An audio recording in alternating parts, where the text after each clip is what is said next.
Gear Patrol calls their new dive watch the best sub-$500 dive watch. Full stop. Men's Health rated them as the most stylish solar watch in the game. Who are we talking about? It's Movement. They're leveling up your gift giving with the sleekest watches you can buy and the biggest deals of the season.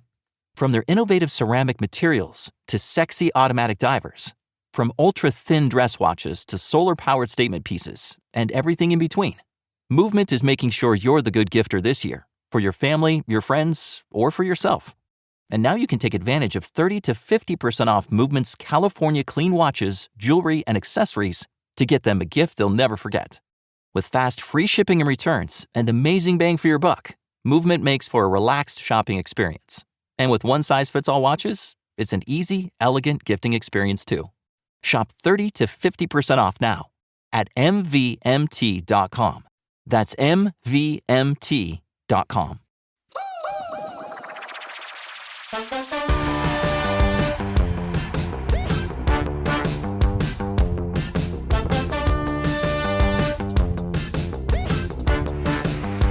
Hello, and welcome back to the Potted Together podcast. My name is Adam, and I'm joined, as always, by my beautiful co-host, Becca and Nicole. Hello. Hi. This is, like, truth be told, this is the second time we're doing this because we had a chatty catch-up that we're releasing as a bonus episode tomorrow. So while you're listening to this one won't have a catch-up. We're just going to get right into the topic. But yeah, it feels weird doing it again while we're like on the same call. But it's fun that now they get a bonus episode tomorrow. Yeah, our catch up was just too long, too good and too long.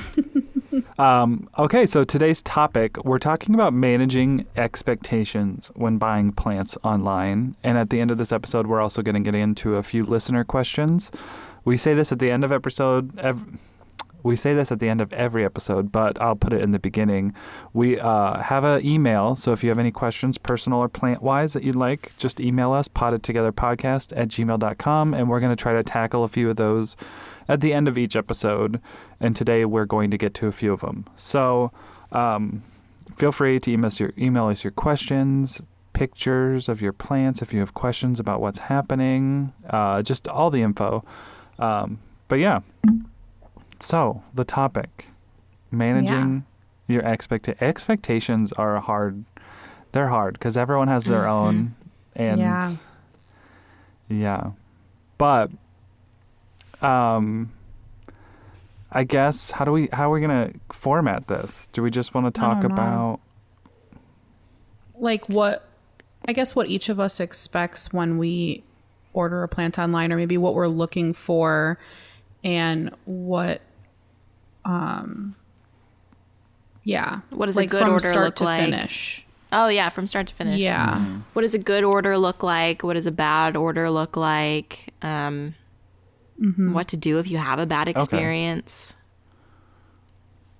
You want to each just like tell a story? Well, I was thinking of like, okay, when you guys see plant websites, if you're like, okay, I'm opening up the computer, I'm feeling the itch that I need to buy a little plant friend. Are there specific ones that you immediately go to, or like what's a red flag to you from someone selling a plant? Mm-hmm. Do you guys have opinions? Yeah, for sure. Well, first of all, if the shop has been recommended, like being on social media for plants, like having a plant Instagram, following people who also have plant Instagrams is a really helpful way to find good shops. That's how I found 90% of the people that I've ordered from. So, when the recommendation comes in, then it's probably going to be good. It's not a guarantee, but it's probably going to be good. So that's how I normally find places. So I'll look on their website. If they have like a good website, it's like professional, that's definitely a good sign because they've put time and effort into that, into their business. They've invested into their business in that way. So you can expect maybe like a higher level of service, right? You can sort of expect that we have a professional plant exchange going on. And the same with Etsy. You want to find a seller who has lots of good reviews, who has like specific parameters. They're saying where they're from. They're giving you an idea on how long it's going to take to ship. Maybe they have a specific day that they ship. They just have an organized system in place, I think is important, especially when you're brand new to this, because you want to order from people who know what they're doing because you don't, and you want to trust that at least one of you knows, right? Yeah. Right. Yeah, like the more transparent a shop is, the better with everything. Yeah. So like with a shop that you've not heard of, like maybe you came across a shop that you haven't really heard of, with reviews, how does that work with you guys? Because like I kind of ignore the outliers. I ignore like the top and the bottom reviews. I just like stick to the middle ones because those are the people who are logical to me. Yeah. I was just thinking about this. I definitely look at the reviews, but what I try to focus more on is the communication that person had with the seller, or like the rapport that they had together throughout the whole process, as opposed to it's a week later and my plant is dead, what the fuck reviews, because there are going to be a lot of those, because sometimes, people just don't know how to care for a plant, or they're a new plant parent. And, of course you're going to be upset if your plant dies, but there's a million and one reasons why that could have happened. And it may not necessarily be the seller's fault. Now, obviously, if the plant came with root rot or pests or something like that, then I'll pay attention to that. But yeah, I feel like it's more about the relationship and the communication with that person and the outcome of that I would search for in reviews. Mm-hmm. Mm-hmm. Yeah. And when I'm looking at reviews, I always look and see if there's like a user error, like they didn't like Nicole said, it took 12 days to get my plant and stuff like that. Like that's not really a review. That's just they must not have read the description. Post office issue. Yeah, it's usually a post issue, and they maybe didn't read the description. Maybe the person only sends on certain days. So make sure that you're not taking those like user error reviews as like, oh, this shop is bad.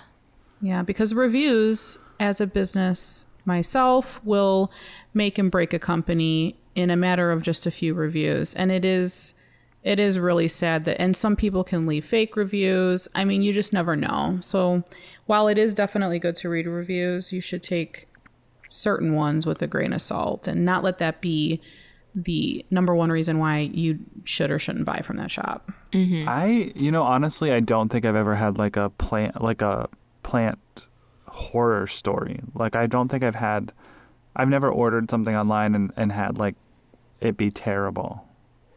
Yeah. Ooh. Have you guys experienced that? I have. Yeah. Should we tell the story, or should we save that for that other episode? Oh, what yeah. other Sorry. episode? That's the other. We're going to do an episode Oh, yeah, about that's the other one. plant Okay, yeah. horror stories. Yeah.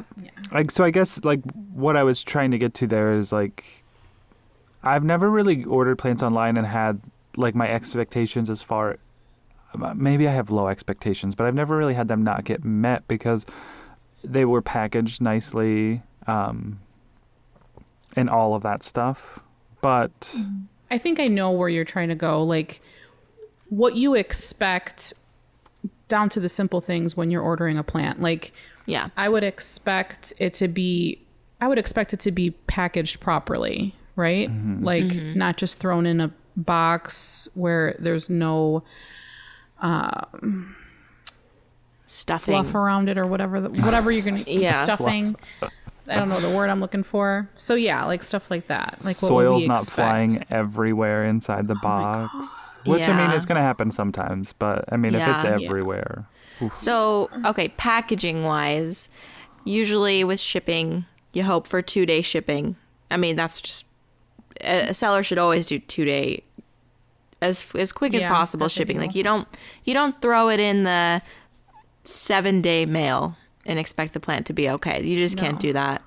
Unless it's an international order, then yeah, it will take longer, which brings a lot more risk. Mm-hmm. But yeah, 2-day shipping, the plants, different companies have different ways of packaging. There's lots of different techniques. If you watch unboxing videos, you'll see a lot of different ones.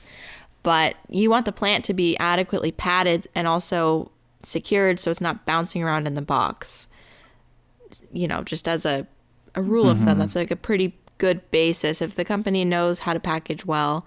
And you can watch unboxing videos to see how other people have done it. Like the internet's like a great resource to like vet a company before you purchase from them, Yeah, I was going to say that earlier too. It was like, yeah, chances are if you just search a plant company's name on YouTube, you'll find an unboxing video from someone and you can see. Yeah.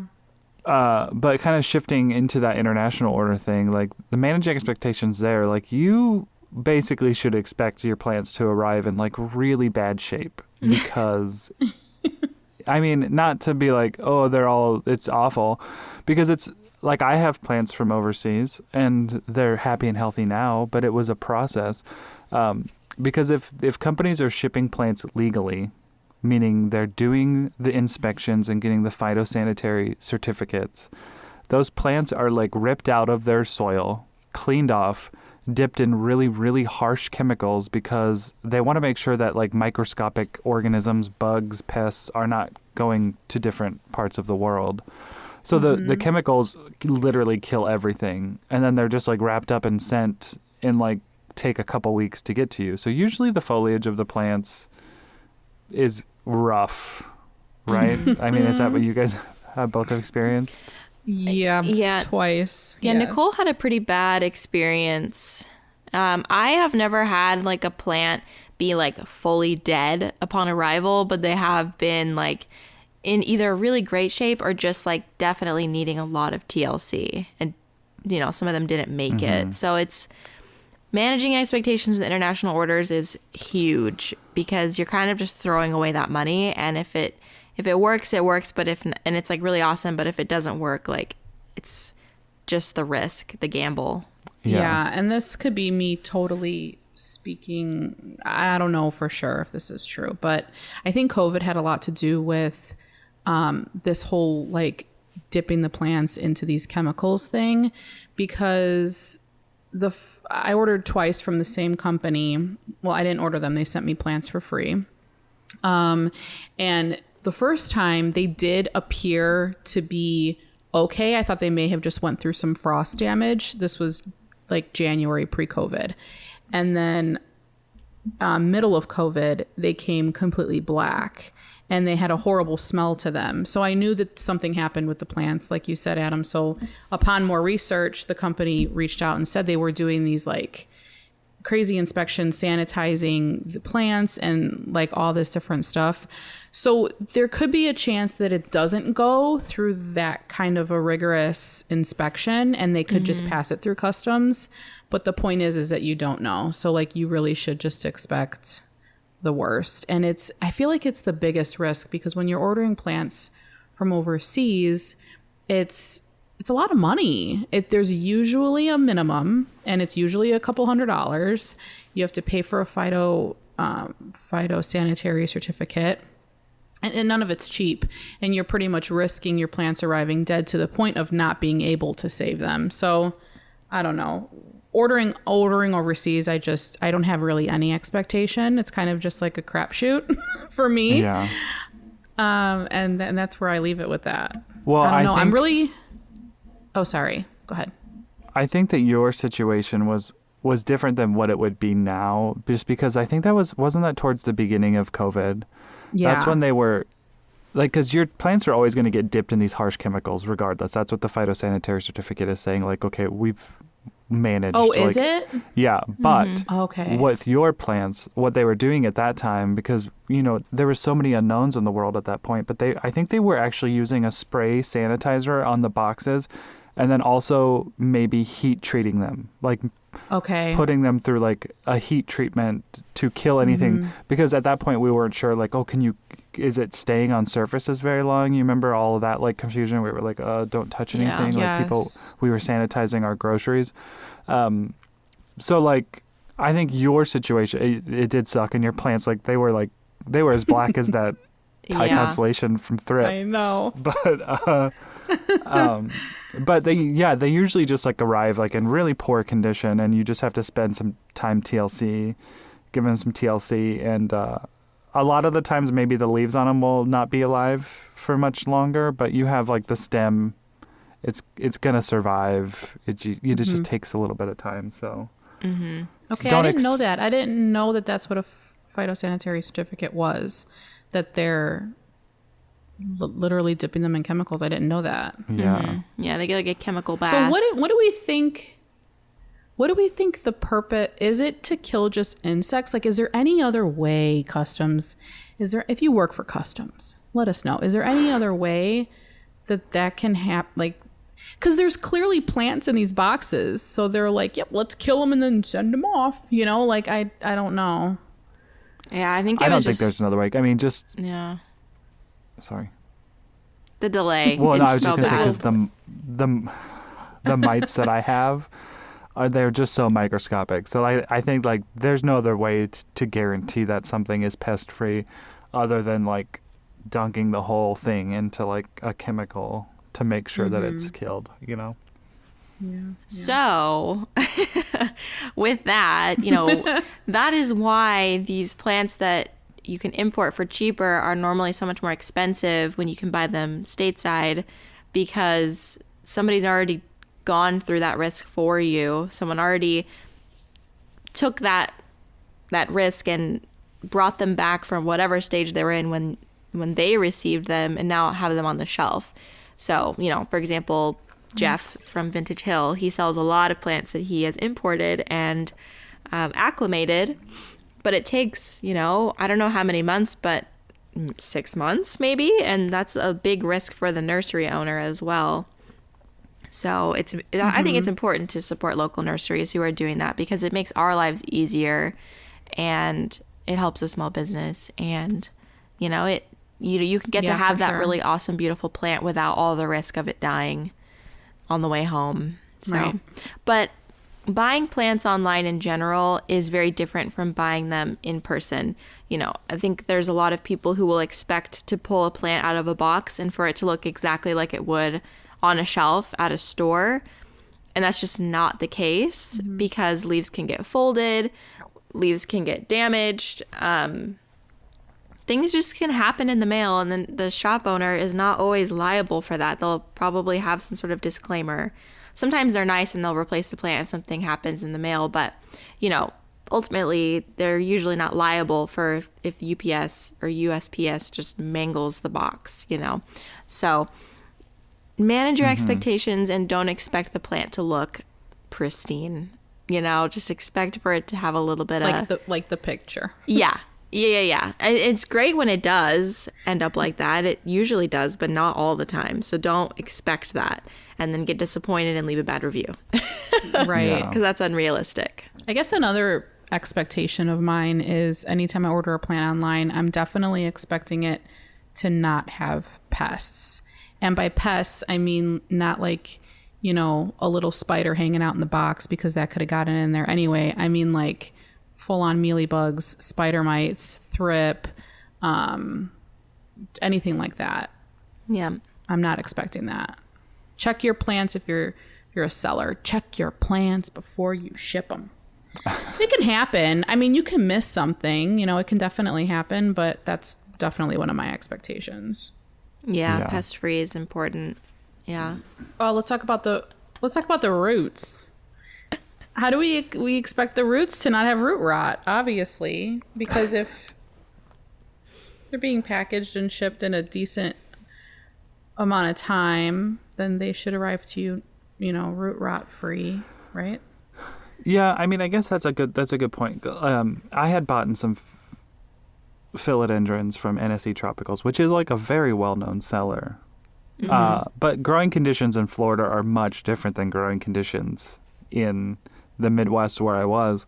And so that's the thing, is like they came very saturated because obviously Florida is just like humidity central, and I didn't like repot them right away. And root rot happened to me. I don't know if it happened before. I mean, I don't think it happened within the week that I had the plant, but in any case, like I think about that situation because I've still bought plants from them. They're beautiful plants, but you have such a humid environment that sometimes if your plant actually has root rot, like it's still surviving because it has aerial roots that are like nourishing it, and it has all of because there's just humidity is just like existing in life there. So yeah. I don't know where that was going again. I just feel like my brain's all over the place. But check your soil medium and possibly repot, Yeah. I would say repot pretty soon after, maybe not the day after. I usually leave mine to sit for like 2 or 3 days away from everything else, as you would with bringing home any plant. I don't let it near other plants in my collection, just because if it does have a pest, I don't want it to like ruin my collection. But I'll repot it usually within a few days, because it's usually like a really peaty mix if it's in soil, or it's just in like spag.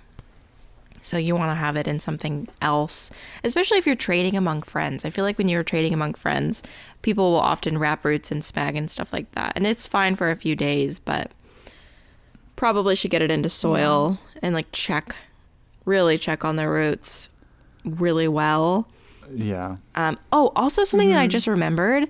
A lot of plant sellers will have a photo of a plant on their website, but that won't exactly be the plant that you get. This has gotten me so many times. Like, so many times. Let's manage our expectations, Becca. Like, okay, so I bought one of my favorite sellers, Tennessee Tropicals. They do this all the time. And like, obviously you can't expect them to have a photo of every single plant in their inventory on their website. Like, that's just not going to happen. Sometimes on Etsy, that's a thing, because they'll have individual listings and then multiple photos within the listing. Like, then you can choose specifically which plant you want to get, like A, B, C, D, E, F, G, whatever. But they had a photo of like a really mature Philodendron gloriosum. And then the description box did say 4-inch pot, okay? But in my mind, I was like, 4-inch pot with that big leaf. And then I get the plant and it's like the size of a pothos leaf. And I was like, oh, well, like, it was still fine. The plant was great. I love Tennessee Tropicals, but that is just something that you have to be aware of, like, look at the item description, see how big the pot is, and manage your expectations from there. Like, you can't, right. They'll probably want to put a photo that's like really beautiful of the mature plant, so you know what it will be. It's probably more attractive, probably will sell better, but you have to read the fine print. Yeah, because they'll usually say, and I feel like the plant if you picture is not what you're going to get. Yeah, they do. Right. Yeah, they do say that. But I also feel like if maybe it's a smaller shop and, maybe they are selling mass quantities of a specific plant, or they have like a 10 of one plant, I feel like you can always just reach out to that seller, especially on Etsy. You can always just message them and be like, hey, can you tell me if it's kind of close to this or whatever. I don't think that that's overreaching. But with a big place like NSC Tropicals and those places, obviously, you have to know that you're not going to get the plant that's in the picture for sure. Yeah. Okay, so kind of switching gears, like, if your expectations aren't met within reason, I guess, like, what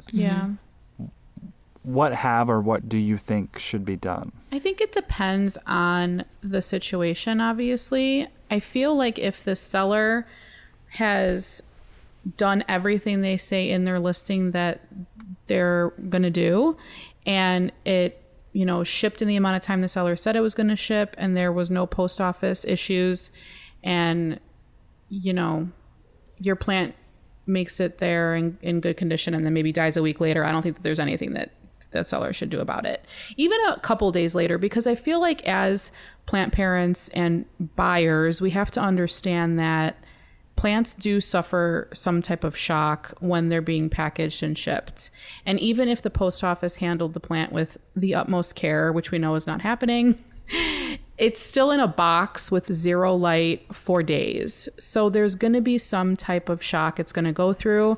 And sometimes plants just don't come back from that. And that's something that, we have to understand and just deal with. But on the other side of that, I feel like if it does arrive with a clear pest issue, not like one pest, but a clear pest issue, or complete root rot in like, and they shipped it fast, where you knew like this root rot couldn't have happened in this short amount of time type of thing, then yeah, maybe asking for a partial refund or a refund wouldn't be out of reach. Yeah, I honestly have never had to ask for a refund or anything. I've never had a situation so bad. Well, actually, no, I have. And after I got called a Karen, I did get a refund. But I remember that. I'll share that story that. maybe next week whenever we talk about that. But it was definitely like I feel like I'm very, very lenient and like very aware that plants just can suffer in the mail. So there's been several situations where maybe I could have, but I just didn't. That was one where I was like, no, this is unacceptable. You literally put this in a flimsy box and wrapped it in toilet paper and it broke. Oh, gosh. Like, this is not my fault. Anyway. So story for another time. yeah, story Stay for another tuned. time. Okay. But like, if the seller has clearly messed up, they didn't package it well, and the plant has suffered, then yeah, I would definitely take a photo, ask for some sort of help, like refund or whatever. There's been certain situations where a shop is non-responsive. They have a history of screwing people over. And you've probably heard of a few around on Instagram, and then you get a lot of people sharing on their stories, their experiences and stuff. I think that like in a situation where somebody is like very clearly screwing over a lot of people and not making steps to make it right, I feel like that's totally fair to blast them on the internet. I know that not everybody's going to agree with me on that, but like people's shops have been shut down because of that pressure, like Shopify. You can notify Shopify, you can notify whoever, if that person is like truly not communicating with you, if you get ghosted. I don't know. Also, if you like pay through PayPal, you can get it, you can just dispute it, right? And then if you pay through PayPal goods and services, you can dispute it and get your money back. If it is truly a heinous situation and they're not cooperating with you, I'd always suggest that. But just have like an insurance in your back pocket of like what to do if they're not going to be responsive and helpful with you. Yeah. I've recently seen like this trend, and part of the recently seen it is because I'm not like always on Facebook and plant groups and stuff, but I've seen this thing of people saying like a PayPal backed trade. So I don't know what that looks like. To me, I feel like it looks like if Becca and I decide to trade, and I'm sending her a plant worth like $70 and she's doing the same, then we just basically pay each other $70 on PayPal goods and services. And then it's backed. So if you skimp or send me like something that definitely was like not at all what we had discussed. Yeah. This is a weird situation as far as like this example because Becca and I are friends. But if it was somebody I didn't know at all, like then it would be guaranteed somehow. I think that's how it works. At least that's what I think. Yeah, that sounds right. Well, it's like using a condom, even if you're on birth control, let's just have some double protection here. You can never be too sure. Especially if you don't know each other. I think that's really smart. I feel like I would feel awkward. What? Especially if you don't know each other. Yeah, I hope so. No glove, no love, baby. I don't know. Plants to prophylactics. Yeah, like just protect yourself. Nicole, you missed it. Oh, did you hear Thanks. that? I just laughed through my whole peeing experience. Yeah, I feel like I would feel awkward like proposing that, but I would feel relieved if someone else proposed it. I'd be like, okay, good. Whew. Yeah, let's do that. Get out the rubber. Oh man. When I said proposing that, I meant the plant insurance, not. Yeah, right. Yeah. I don't. No, I'm in a monogamous marriage. That's right. Any other things you guys think we should touch on with this whole managing expectations and shopping online? No, I honestly feel like that really was size. Matters. Yeah. Size maybe. Pictures can be deceiving, so I think we've talked about that before. But just like maybe if there's a little prop in there to let you know how big it is or whatever. But That's helpful. Yeah.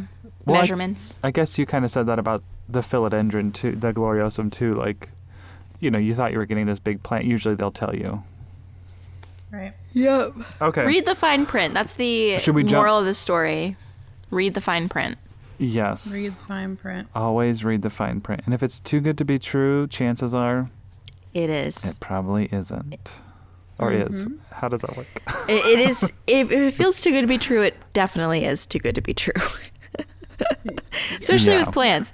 Oh, wait, I'll share that later. Okay, I keep coming up with I'm going to have to write it down because I keep remembering situations where it's too good to be true. Oh, you'll remember. It'll all come back to you. Okay. Should we open up the listener questions? Does anyone Yeah, let's does do either of that. you have that handy? I got it. Nicole's Plant World asked, I know that Hoyas like bright light, so I put mine in a southwestern facing window. They didn't grow much, if at all. They ended up struggling. I moved them over to my kitchen sink so I could keep a better eye on them, and they started growing like crazy, but my kitchen window faces northeast, a little more on the north side of a compass. Why would northeast light be so much better than southwest light? There is zero obstruction in the back of the house, and there are trees in front of the house, northeast. I live in Texas, near Houston, which is zone 9A. These pictures were taken today, and it's very overcast thanks to the clouds left behind by Hurricane Nicholas. Okay, in the pictures, they're kind of backlit. I mean, she pretty much has 100 plants in her southwest window and then just moved 5 of them to the northeast window, and the northeast window plants look much fuller than the other ones. I can't really tell by the pictures, but I feel like this also depends on when this happened, and if it was recent, was it in the middle of summer? Were they going through a dormancy period? I'm not quite sure if the lighting had everything to do with the lack of growth. Have you recently fertilized? I'm kind of reading and answering the question. I'm sorry, but let me know if you have anything to add to that. I'm wondering if the light's not It might really the main issue take here. a second for the plant to, because she said that they said, I don't know, I believe so. they just said that they found out that putting Hoyas in highlight is helpful, so they put the plant in the window and it didn't do anything, right? In the southeast window. Maybe they didn't wait long enough, because sometimes plants need a second to readjust to a new spot. That might be the case. We don't have all the information here, but if you're in a situation like this, you might want to wait. I always tell people, wait a couple months before you move a plant because it's not doing anything, because it might just need to acclimate to that new spot. And also think of each room in your house as a microclimate. So maybe that room had a draft, maybe that room is slightly colder than the other parts of the house. I don't know. It would probably be warmer than other parts of the house given the windows, but I don't know. That's what I'm thinking. Maybe it didn't have enough time to really make a difference, and maybe it needed more water than in a previous situation. So maybe it was not getting enough water. It was uptaking a lot of the moisture in the soil, and maybe you didn't adjust your watering. That could have been a part of it. There's so many factors that could contribute, but I'm not the resident Hoya lover. So, Adam? Yeah, I mean, Adam, I would agree with you that if you're in a southwest facing window in Texas, Houston, that window is going to put off some heat, which is basically acting like an all-around heat map for your plant, which is going to dry it out faster, which means you're going to need to water more often. And yes, Hoyas do like bright light, but I don't have any Hoya. I have no Hoyas in a south window. They sun stress, which everyone finds beautiful, but that's the plant's anthocyanins that are using that to protect the leaves from being destroyed because it's getting too much light. Now, sun-stressed Hoyas, I mean, people can argue about that. Yeah, they're beautiful, but the reason they're presenting so many of those intense colors is because the plant's well, crap, this light is really bright. I need to put this anthocyanin in here to use as a sunblock to stop my chloroplasts from exploding. So Hoyas in their natural habitat are usually in the jungles, and all of that. So my Hoya grow beautifully in an east window. They get morning sun and that's it, and then they get like dappled afternoon, like indirect light, and then I have some grow lights, but I don't necessarily think there's facts to saying like Hoyas want the brightest light. Like they're not a cactus. Yeah. They don't retain water like a cactus. So if you're giving them that kind of light, then you need to be giving them a lot of Lots of moisture water, and so that's my take on it. Yeah, maybe pulled back from the window And a bit then- more would bring you more success. Yeah, that's very true, especially given But if she in. has them in the northeast window now and they're doing fine, then just leave them there. Like yeah. like they'll be fine. Like I can grow plants in my north windows, and especially being in Texas where you're a little lower on the whole latitude or longitude. I don't know which one but it's a little brighter there for you. The light stays a little longer than people in other parts of the United States. So From the pictures, I can tell why it would be upsetting for her, though, because her southeast window is gigantic. It's like a triple double, like just huge space for her plants. And then the north one is like a little kitchen window. It's always a bummer when your plants do so much better in a small space and you can't fit them all in. well, And then you have to like adjust. there's ways to go about that. Like you can just buy that like small little window frosting that still lets light in, but it doesn't make it as intense. Yeah, Filters that's it true. out. Yeah. Mhm. Yeah. Sheer shades, like anything. Yeah. Yeah. All right. One more question and then we'll wrap it up. What do you think? Sounds good. Sure. Okay. The next one is from Kara Beatson, and she asked how we all met our partners, and was it before or after your love for plants? Fun. And then she said, love from Kara. Yeah. So what do we think? Becca, let's go first. When'd you meet Danny boy? Okay, I met Daniel in 2017. Just a weekend. I was out at a like live music bar. If you're in the Tucson area, it was Club Congress, which is definitely one of my favorite places, even still. Hey. Yeah, we were there one night. I was there I was there celebrating my friend's sister's birthday. And because it was like my friend's sister, I was like, do I have to go? Like, I don't really feel that. I was hungover, if I'm honest. I was like, oh, I don't really feel like going, but okay, fine. I'll just go for a couple hours. And, we got there, we were getting our drinks, and then this guy comes up and starts wingmanning us. And he's like, hey, like, have you met my friend Daniel? And I was so unimpressed. I was like, okay, I don't know either of you, so that's a weird thing to say. And he was like, oh, anyway, this is Daniel. What's your guys' names? So that's how Daniel and I met. And we just ended up chatting the rest of the night, and we never stopped hanging out from that point on. And then So cute. I was not into plants when I met him. I started to get into plants January 2018. So yeah, I hooked him in before. Thank God. All right. Adam, you want to go? Yeah.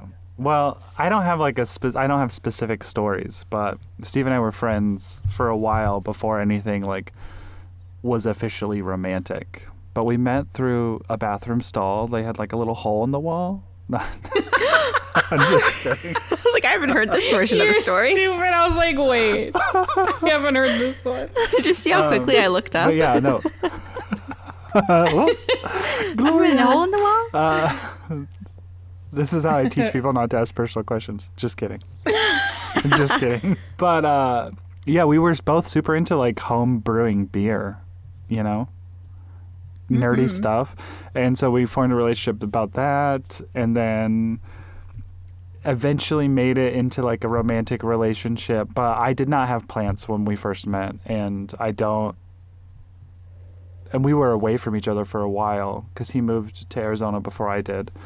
So when I moved to Arizona, I brought 100 and some plants. So that was his first experience but he's fine with them. Like he'll tell people even when they come over, like he likes the plants because he doesn't have to take care of them. Like he enjoys the vibes. Yeah. Yeah. But- Yeah. Yeah. Oh, that's cute. And props to him, because when you meet someone and they don't have 100+ plants, and then you move across the country to move in with them and they do, it's like I don't know. That might be grounds for breakup in some relationships. Yeah. But he was probably thinking about that when we were packing that U-Haul, and he was just like, "What the hell have I done?" Oh my gosh. Why do I need a separate U-Haul for the plants? Oh, Steve, bless his heart. Okay, so I met Jay through mutual friends of ours, and we just started hanging out. He did music then, so he was like producing music out of his basement studio, and I would just go over there and I'd be like, yeah, listen to all this hip hop, trying to be cool, trying to get him to like me even more. And then like a year later, I'm like, yeah, I don't even listen to music. No, I'm just kidding. He was kind of like getting out of music, and we both got into photography the first year we were together. And that's, I don't know, that definitely grew our relationship. But we will be married 9 years next year, which is so exciting. Yeah, we just hit 8 years married. Wow. And I did not have any plants when we were together. I actually got into plants same time as Becca did. January 2018 is when I started my actual like collecting houseplants. I had a few here and there, and donkey tail, OG, shout out to the donkey tail. A few survived, a few didn't. So when I started getting into plants, he was like, oh, okay. This kind of reminds me of my grandma's house. I'm kind of liking it. Like, it gave him like childhood vibes. So he was all about it. And again, same situation. He didn't have to care for them. So that's probably why he liked them more. Yeah. But Wait, yeah, that's... when you and Jay first met, where you had like beer taped to your hands? Were you doing Edward 40 hands at that party? That's like, maybe it was one of my other friends who like they met their partner at a party, and they had. I don't know if you've heard of Edward.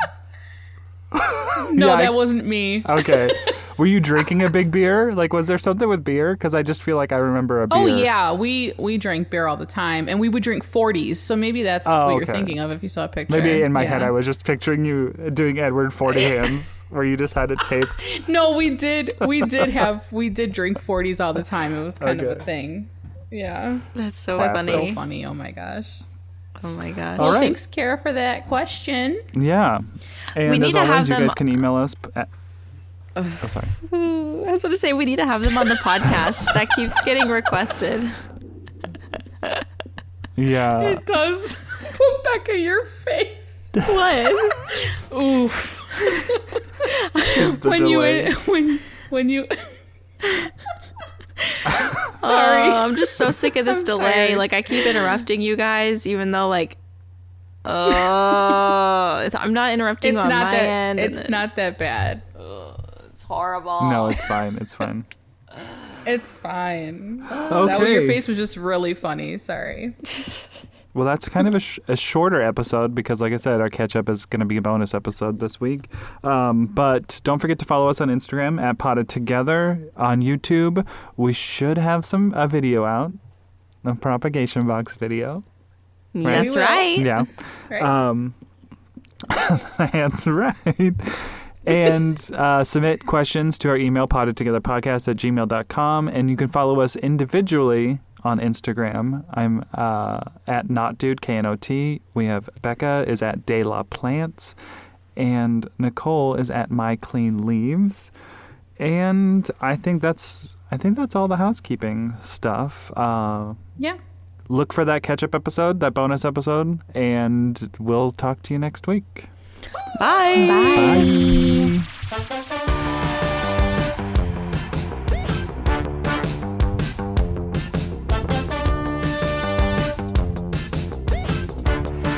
Gear Patrol calls their new dive watch the best sub-$500 dive watch. Full stop.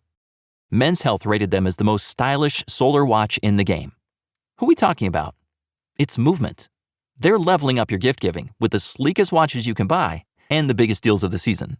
From their innovative ceramic materials to sexy automatic divers, from ultra-thin dress watches to solar-powered statement pieces, and everything in between, Movement is making sure you're the good gifter this year for your family, your friends, or for yourself.